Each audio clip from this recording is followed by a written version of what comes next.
Pushes the glue button, and the glue, it's a polycarbonate glue. If you ever put a model together or anything and just stick stuff, that's just polycarbonate glues. And that's basically what it's doing now. The robot's following a program and dispensing the material under pressure. She keeps watching over the amount of both substances, and then when it's done there, she just puts the cap on, make sure there's enough glue, puts it together, and then we hold the arms in while everything dries because it wants to expand a little bit. Just trying to stay ahead of us. And like I said, she builds 100 of these a day by herself. We were using Fishman products, and eventually we wanted to get away from that and start using our own Taylor brands. One of the beginning things we used was the under saddle transducer here, the piezo pickup. It's kind of similar to what we're using with the new ES2, but the only difference is that it's under the saddle. And so I'm working like Rob Gargle down here, left-handed. Let's see, do I have I don't think I have a pickup here to show you. But the way it works is basically we've installed just a single pickup underneath the saddle. And the main issue, so just so you guys, if anybody comes in, how it works is basically the sound waves are flowing down this way and it's turning the vibrations into electronic sound, putting it that way. So the main issue you're going to have is that the contact of the saddle isn't flush with the pickup, and you're not going to get a balanced output. If that happens, it's something that's pretty easily fixed. So just to show you, oh yeah, here we go, this right here. So this is what the pickup looks like. It's just sitting underneath that saddle. And you can see we've routed a hole through the bridge. It just plugs in with a little 1/8" jack. Preamp. Then you have a switch right here, which is just a phase switch.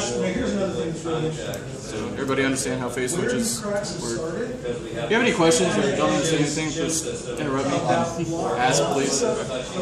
So a lot of times what will happen is a couple different things. Where when the saddle is installed, sometimes to get it to the correct height, we'll have to sand it down. And if you're not really focused on how you're sanding it, the contact will be just slightly different when it's not completely flush against the pickup here. And so it might be sitting completely flat all the way up until like right here. And the saddle might just kind of by like 3/1000ths, which is the thickness of a sheet of paper. Might just swoop up a little bit.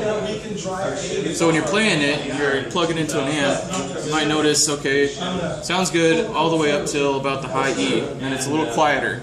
I think there's something wrong. But all you really need to do is just take the saddle out, just smooth it slightly, just so it makes contact with that portion, and you're good to go. Because this isn't actually one individual pickup, it's 6 small ones in here. You can see the little bumps in there. And they're all lined up with the strings here. And so it just needs to be making contact evenly all the way across the saddle. Make sense? Yeah, pretty basic. And another thing that's important is the width of the saddle. If it's sanded too narrow, it can be, kind of cockeyed there and diagonal, and that can be a problem too, and balancing out. So that's just the main thing you want to focus on is how the saddle is installed. If you're ever having a problem with balancing on this type of electronics. And height too. There's been a few times with these where people bring their saddles down too far, not enough brake angle pushing. Found that sure. Definitely help. Absolutely agreed. Yeah, so that can affect the whole tone of the guitar too. So be careful sanding the saddle down too. Another issues I'll point out is, if I don't have a winder here or anything, but if I were to actually take these strings off, pull the saddle out, and take the pickup out, sometimes the bottom of the saddle slot itself, when we route that thing, again, same issue, it's just slightly a little bit different. There's a really quick way you can do that. Just take a saddle, and if you've got like a spare one, just cut it in half and just sand it on the bottom of that saddle slot right there, and it'll make it shiny. If you notice like one part is a little bit dull, That's a dead giveaway that it's not level. And you just put a piece of sandpaper on there and do it real quick. It takes like 5 minutes. Wait, say that one more time? So, if I show you, I'll just do it. Using half a saddle as a block to So stand the bit flush. exactly, just using it as a block. So if I took a spare saddle and I cut it to maybe like 2/3 or a halfway, and I took the saddle out and the pickup out, where it was just bare wood, this ebony, you kind of sand it with just a bare saddle, it'll make it shiny. I got you. If you notice, like it's shiny and dull. Yeah. It's not making contact. It's going to dip it. Just put a piece of sandpaper on that same block, level it, it's good. Okay, and last thing I'll mention is possible issues where if you see this is kind of lined up like that, where we've routed a hole through there, if the hole is a little too far to the treble side, it's going to push this over a tad. So what's going to happen is, I told you there's 6 individual pickups here. It's going to ultimately make that bass side a little weak because it's shifted it to the treble side. Does that make sense? So that might be a thing too. So there's a few things which are possible solutions, but more commonly than not, it's going to be something to do with just the saddle.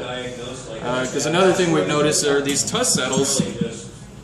Since they're injection molded, it's basically impossible to really get a consistent density throughout the entire area of the saddle. It's not, my card is a little better with that.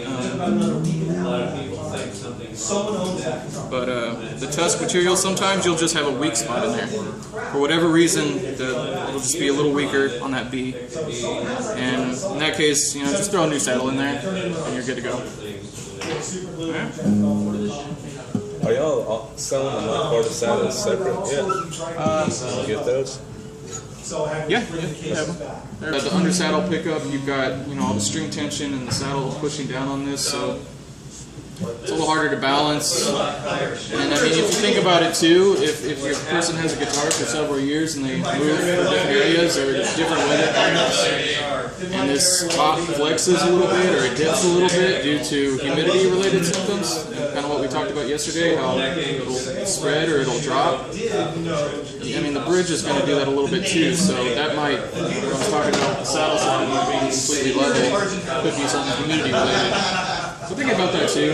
There's a lot of factors to consider, but it's pretty easy to fix if you know what you're doing. Started building. I feel like I work on one line still. Just trying to get the batteries out. Yeah, that's a the batteries would corrode if you left them in there for too long. One of the best things you want to try to I mean, this is an older system, it's outdated and everything, but it's something to talk about.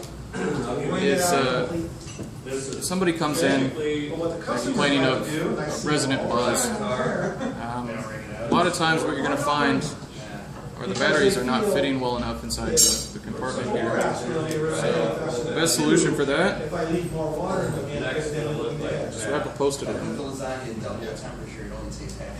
So, we had a guitar that came in that was done to it a long time ago. We got had the batteries in forever. Yeah. The batteries got corroded and kind of swelled up, got stuck in there. And we watched, Josh walked around for like 3 weeks, like hardware store